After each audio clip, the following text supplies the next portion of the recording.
اسی سال کے آغاز میں فروری کے مہینہ کی ایک تقریر کے اندر حضرت ابو جحیفہ رضی اللہ تعالی عنہ کی ایک روایت کا ذکر کیا گیا۔ حضرت مولا علی رضی اللہ تعالی عنہ سے ان کا مکالمہ ہو رہا تھا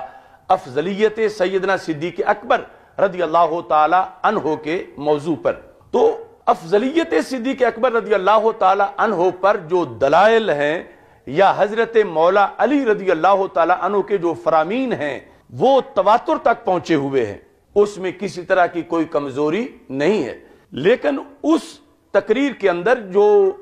مکالمے میں ابو جحیفہ موجود ہیں تو غلطی سے ابو جحیفہ جو ہے ان کا اس مکالمے کے اندر صحابی ہونا جو ہے وہ پیش نظر نہیں رکھا گیا، کیونکہ حضرت مولا علی رضی اللہ تعالی عنہ کے پاس اس عہد میں ایسے لوگ بھی ایسے اعتراض کرنے کے لیے آتے تھے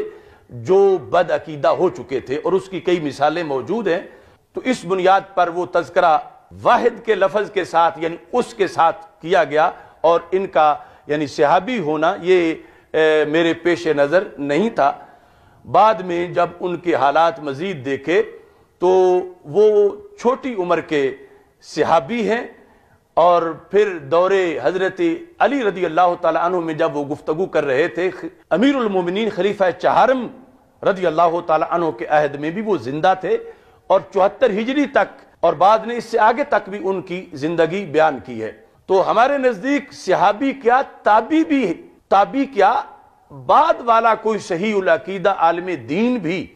وہ یہ شان رکھتا ہے کہ اسے واحد کے لفظ کے ساتھ ذکر نہ کیا جائے اس سے، یا وہ کہتا ہے بلکہ ان اور جمع کے صیغے کے ساتھ ذکر کیا جائے۔ تو یہ یعنی جو ساری وہ گفتگو ہے ان کے لحاظ سے جو وہاں پر ہوئی، جو آگے ڈائلاگ ہے وہ سارا بالکل صحیح ہے۔ یعنی حضرت مولا علی رضی اللہ تعالیٰ عنہ کا یہ فرمان کہ اللہ کے رسول صلی اللہ علیہ وسلم کے ظاہری حیات کے بعد جو سب سے افضل ترین ہیں وہ سیدنا صدیق اکبر رضی اللہ تعالیٰ عنہ ہیں، لیکن حضرت ابو جحیفہ کے لحاظ سے جو گفتگو ہے اسے حذف سمجھا جائے کہ وہ ساری کی ساری گفتگو صحابی کی شان کے لائق نہیں، اور نہ ہی صحابی سمجھتے ہوئے انہیں وہ گفتگو کی گئی، بلکہ وہ اسی جہت میں کی گئی جس طرح کے دیگر بہت سے قائلین جن کا عقیدہ صحیح نہیں تھا، کیونکہ اگر تابعی ہوں تو پھر بھی ہمارے سر کے تاج، پھر بھی ان کا تذکرہ ویسے نہیں ہوگا جیسے کیا گیا، اور وہ تو صحابی ہیں، صرف اس طرح کہ ان کا صحابی ہونے کے لحاظ سے تعین یہ راجع نہیں تھا اس وقت ذہن میں، اور باقی قرائن جو ہیں وہ سامنے تھے، تو وہ گفتگو تھی۔ باقی وہ اللہ تعالیٰ کے فضل سے ایک عظیم صحابی ہیں، اور صحابہ کے لحاظ سے جو ہمارا نظریہ ہے کہ ان کے ذکر کے لحاظ سے ہمارے آقا صلی اللہ علیہ وسلم نے فرمایا اذا ذکر اصحابی فامسکو، جب میرے صحابہ کا نام آئے تو احتیاط سے بولو، اور ایسے ہی اہل بیت اطہار علیہم الرضوان کے لحاظ سے تو وہ سارے فضائل اللہ کے فضل سے سیدنا ابو جحیفہ